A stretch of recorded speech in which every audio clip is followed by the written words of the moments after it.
Olen Hanna-Leena Laaksamo, 23-vuotias Helsinkiin muuttanut Kuopion tyttö.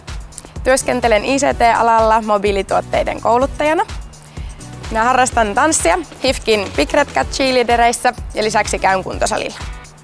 Miksi mä hain tähän kilpailuun on se, että mä toivon, että tästä kilpailusta mä saan paljon uusia kokemuksia ja hienoja muistoja, mitä mä voin muistella sitten vanhempana.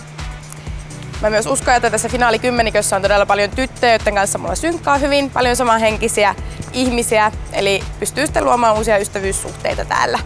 Mä myös nautin paljon esiintymisestä, koska olen tanssinut koko ikäni, niin on hienoa päästä lavalle tämän kilpailun kautta ja lisäksi sitten kuvauksiin ammattitaitoisten valokuvaajien kanssa tekemään yhteistyötä.